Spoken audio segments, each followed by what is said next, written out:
Hello, heroes and heroines. Welcome back to another part of What If Chi-Chi Was a Saiyan. Last time we left off, Vegeta and Nappa arrived on the planet and are now face to face with the Earth's strongest warriors. If you missed the last part, I'll link it at the end of the video and it'll be in the description of the video. Alright, now let's get right back into it and hop in. Once Nappa and Vegeta arrived in front of the Earthlings, Krillin and Yamcha was a little scared, so they stumbled back, a bit intimidated by them. Vegeta then looked over at Chi-Chi and noticed her tail. Then he said to her, "A Saiyan woman. You were sent here with that low-class scum." Chi-Chi then replies, "No, I was born here. It's complicated," she said, remembering the fact that she's not a Saiyan and knowing that she had to wish for it and that she wasn't born one naturally. But she can worry about all of that later. Right now, she knows it's time to fight, and they all know that it's time to fight. But Nappa looks around and notices that Goku isn't around. Vegeta then allows Nappa to use the Cybermen upon Nappa's request and to, have them fight everyone like they did in the original. And of course, just like in the original, Yamcha dies. Sadly, but we'll never let him live that down for as long as we all live. And I think everyone can agree on that. But anyway, back to the story. So after Yamcha dies, right, they all continue to fight the Cybermen one by one, just like they did in the original. But this time, Chi-Chi and Piccolo get rid of pretty much all of them in one single attack. And just when they do get rid of all of them, right, Nappa is ready to challenge Tien and Chaozu, right? But Chi-Chi then steps in for both of them and decides to fight Nappa herself. So naturally, this would save Tien and Chaozu from dying like they did in the original. So this time it's just Chi-Chi and Nappa going at it.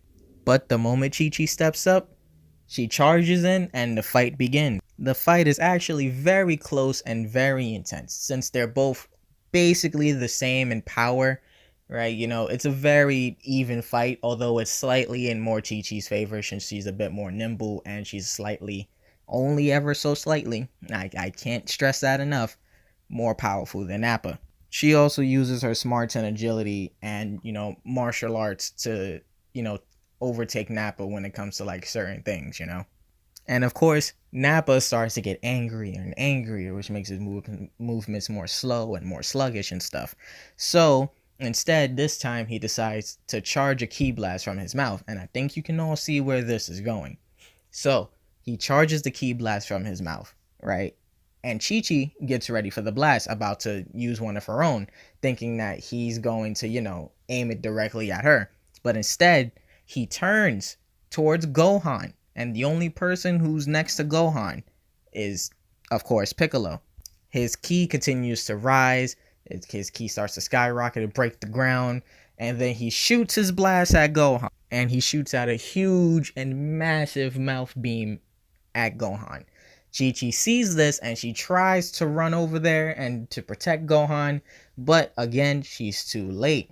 And since she's too late, Piccolo, of course, steps in like in the original and takes the blast head on. Now, he does die, right? Only because Nappa was, he charged up his ki a lot. So that means that he was exponentially stronger than both Chi-Chi and Piccolo. So Piccolo taking that hit will still result in death for him. Chi-Chi then walks over to Piccolo's limp, lifeless body while Gohan is already over there on his knees crying. She looks at him and she starts to get upset, and she also starts crying as well since they just started to grow a bond and become more like like parents to Gohan, they're still raising Gohan. They were basically raising Gohan together. So it's a very intense and emotional scene, and especially for Chi-Chi, who is highly upset right now. And you know what happens to Saiyans when they get highly upset. Gohan, of course, moves in and holds his body close, and he's just sobbing and crying over Piccolo's dead body now. He's saying, "No, Mr. Piccolo." Chi-Chi then turns right back to Nappa with the angriest face. Her power then skyrockets. And I do mean skyrockets. It's so high right now. And she charges at the Saiyan brute in a blind rage. She then starts beating Nappa into the ground, destroying him, and punching him in the face, shooting ki blasts, and all of that. But Nappa, through all of her blind rage and all of her anger and upsetness, caught her in the stomach with one very powerful punch that sent her to the ground. Nappa then stood over her and charged the ki blast in her hand and looked down at her. He was ready to deliver the finishing blow. But just then, Goku arrived. Goku charges in with a kick and knocks Nappa into a pile of rocks and rubble. Goku then lands and looks down at Chi-Chi and asks if she's doing okay. Chi-Chi, of course, gets up and cries in Goku's arms, telling him what happened to Piccolo. Goku then tells her and everyone else to get far away from here and that he'll handle the rest. Nappa then gets up from the rubble, and Goku wastes no time using the Kaioken technique. He immediately busts it out since he's pretty angry that his wife and one of his friends, even though, Piccolo and him haven't been friends that long, but one of his friends just got hurt and also, killed, really. Goku, of course, breaks Nappa's back with the Kaioken like in the original, and of course, like in the original, Vegeta looks at Nappa and tosses him away and kills him. Sorry, Nappa. Goku then tells Vegeta to go fight in a wasteland a little bit far away from where they are currently. And of course, Vegeta accepts this. The two then leave without saying a word, and they fly off. Chi-Chi gets up, and since she was on the ground a few minutes ago, she gets up and she wants to fly over and help Goku. Well, with the wound that she sustained from fighting with Nappa, it was pretty severe. So she felt like she would mainly just get in the way and not be able to do anything. And instead of going to help, she decided to also just stay with Gohan because, I think he kind of needs somebody right now considering, Piccolo just died. And Chi-Chi immediately realizes since Piccolo is dead, they don't have Dragon Balls anymore. And Krillin and Tien are a little bit surprised at this, but then they also approach Chi-Chi about what was all of that, about her being a Saiyan and having a tail and stuff. She explains to them that she made a wish on the Dragon Balls, that she would be like Goku, but she didn't intend for it to be like this. And she's pretty upset about her decision. But Krillin, being Krillin, of course, comforts her and be like, you know what, it's alright. We accept you for who you are, regardless if you're a Saiyan or not. You're still one of us. And she takes a little, solace in that. She's pretty happy that at least she can still feel like, she's like an Earthling and she still has her earthly attachments. And, feelings instead of just being like a Saiyan, like Nappa and Vegeta and Raditz, because so far they seen was the Saiyans being brutes. So she's glad she's not like that and more like Goku. Krillin, instead of like, Mr. Popo at the time, like, after the whole fight and everything, tells them about the Namekian Dragon Balls because of what he heard from Kami saying that they came from another planet and it's called, Namek. Krillin also says that they can just revive everyone who died. So everyone there, Tien, Krillin, Chaozu, and Chi-Chi all agree that they do need to go to Namek and get, their Dragon Balls and use them to revive Yamcha and Piccolo. And the fight between Goku and Vegeta continues pretty much like in the original, but with Goku being slightly bit more powerful with his power level at 10,000 instead of, 9,000 or 8,000, depending on whichever one you prefer. Vegeta then turns the battle around and turns into a giant Ozaru, fighting Goku. Chi-Chi sees this and she immediately dashes off into the distance, along with Krillin, who is trying to stop her, and also Gohan because he doesn't want to lose anyone else, so he also joins him. They of course all then start fighting Vegeta, and Yajirobe, like in the original, cuts off his tail, and Vegeta goes back to his normal form, without his tail. And just then, Chi-Chi and Krillin start wailing on Vegeta. They just start beating the hell out of him while Gohan is still on the ground, kind of knocked out because after he transformed, he also got his tail cut off by Vegeta.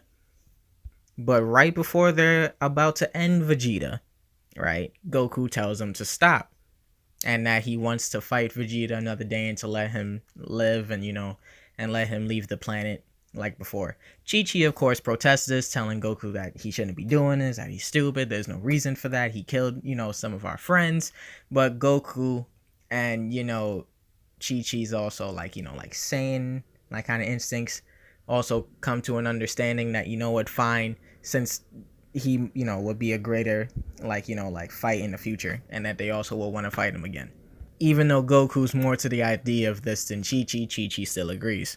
And just like that, Vegeta leaves the planet and goes back to the Freeze Force to get healed.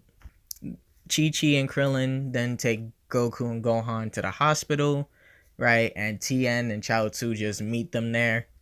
And to spare you guys the details, Bulma fixes Kami's ship and everything is ready after they all talk about going to Namek and stuff like that and yada, yada, yada. But during the time that Bulma was fixing Kami's ship, Goku and Chi start to, have a little conversation while, he's at the hospital and while everyone is off, doing whatever they're doing. They were just talking, wondering, like, if Goku would be able to make it to Namek at some point and, whenever he's healed, how would he get there and stuff like that, which causes him to think about, getting a ship from Dr. Briefs, but he just doesn't say it at the moment.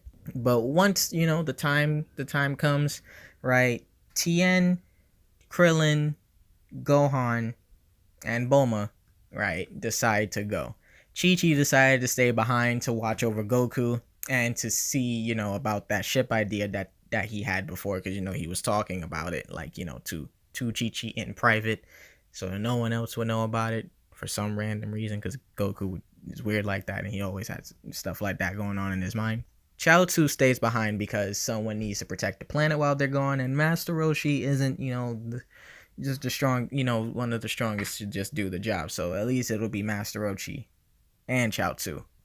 But Tien was also mainly forced to go because Chi-Chi was worried that something would happen to Gohan, and she'd rather not just have, just like Krillin just being there as the only other able-bodied fighter. Gohan had his little tantrum from before, and that's why he's initially going instead of waiting with Chi-Chi and Goku. He persists and saying that he really, really wants to go, so, they let him go. Although that little tantrum and little argument, happens a little bit more, easier now, since Chi-Chi just understands that how Gohan feels and allows him to go. And Chi-Chi also decided to stay behind just to make sure Goku gets a senzu bean and stuff like that, since it'll be faster than Yajirobe just delivering it to him. She can just, go between. And just like that, the crew is ready to go off to Namek. Tien, Krillin, Gohan, and Bulma. What do you guys think? Do you think that Tien would actually make a difference in the Namek Saga this time, since he's there initially? How would the hunt for the Dragon Balls go? Do you think Chi-Chi and Goku would get exponentially stronger since, they're trained together in that little gravity chamber? Leave it in the comments below and let me know what you guys think. Also, sorry if this video is a little bit shorter than the last one or longer, I can't really tell. And also the fact that it took a long time to come out. There was a lot going on and I haven't had much time. So, again, leave a comment below. Tell me what you think. Don't forget to like and subscribe. I'll see you all next time. All right. Peace out. Bye-bye.